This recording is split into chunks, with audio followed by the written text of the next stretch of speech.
I stood across the street from the house I once built with my own hands, my suitcase resting beside my worn shoes. 10 years, 10 long years away.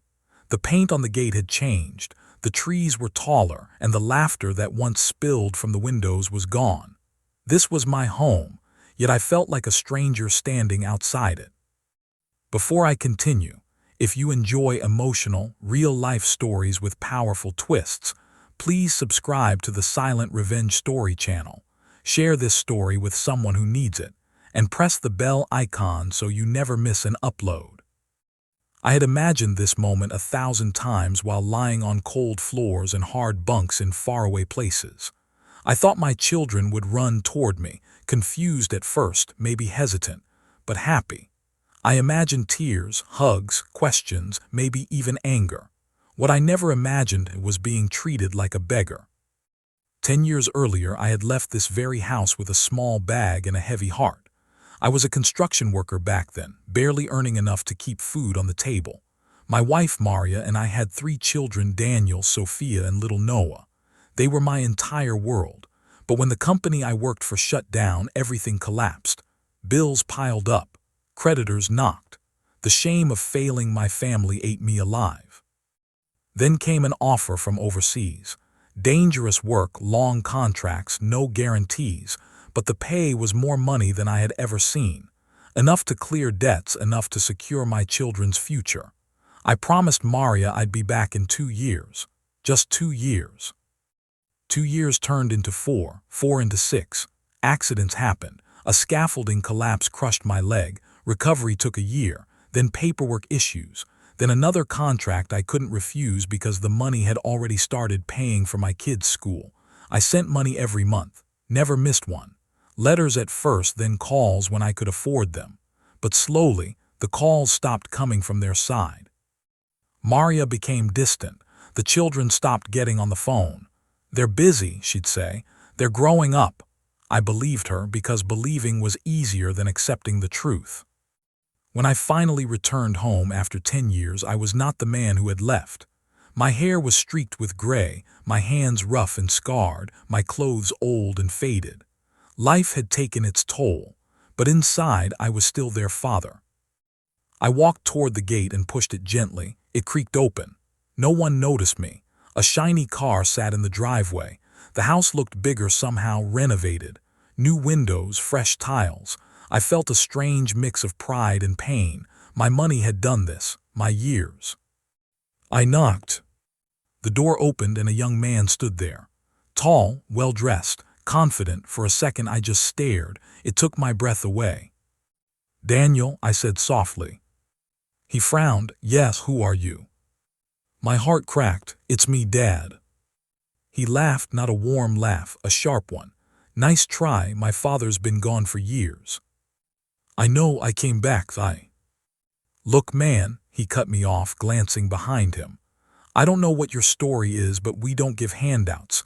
There's a shelter downtown." I opened my mouth, but no words came out. He shut the door. I stood there frozen. A moment later, the door opened again. A young woman stepped out, phone in hand. Sophia, my little girl, the one who used to sleep on my chest. "Please," I said, my voice shaking. "Sophia, it's me." She looked at me with irritation, not recognition. "Are you harassing us? I'll call security." "I'm your father," I whispered. She scoffed. "That's sick. You shouldn't joke about things like that." She turned away. Then I heard a voice behind her. A teenager, Noah, my youngest. He looked at me with curiosity, not anger. "Who's that?" he asked. "Just a homeless guy," Sophia replied. "Homeless?" The word stabbed deeper than any knife. I stepped back, my legs trembling. I didn't fight. I didn't shout. I picked up my suitcase and walked away from my own house. That night I slept on a park bench 2 blocks away. The cold seeped into my bones, but it was nothing compared to the ache in my chest. I replayed their faces again and again. Not one of them saw me. Over the next few days, I stayed in the area. I watched from a distance. I saw Daniel leave for work in his suit. I saw Sophia laughing with friends. I saw Noah riding a bike. on the same street where I once taught him how to balance. They had everything, and they had no idea who paid for it. I went to the bank where I had sent my earnings all those years. I requested my records, transfers, accounts, property deeds. My name was still on everything, everything. That's when I realized something that hurt almost as much as being rejected. They had erased me. Maria had told them I abandoned them. I didn't confront them right away. I didn't want revenge fueled by anger. I wanted truth to speak for itself. So I waited. A week later, a formal letter arrived at the house. A legal notice, property reassessment, ownership verification, my signature required. Daniel panicked, Maria panicked. That evening I returned. This time when the door opened, Maria stood there, her face drained of color. "It's you," she whispered. "Yes," I said calmly, "it always was." She tried to close the door, but I stopped it. The kids deserve to know. Daniel came out angry. "What do you want?" "I want you to listen." I laid the documents on the table. Bank transfers, dates, amounts, 10 years of proof. Silence filled the room. Sophia's hands trembled as she flipped through the pages. Noah stared at me, eyes wide. "You sent all this?" Daniel asked. "Yes," I said. "Every month. I broke my body for this family." Maria collapsed into a chair, crying. "I thought it was better if they forgot you." "Better for who?" I asked quietly. No one answered. Then Noah walked toward me, slowly. "You really my dad?" I nodded. He hugged me without hesitation. That broke something in all of them. Tears, apologies, shock. But some wounds don't heal instantly. I didn't move back in. I chose dignity over pity.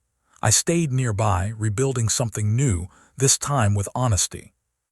They visit me now, not because they have to, because they want to.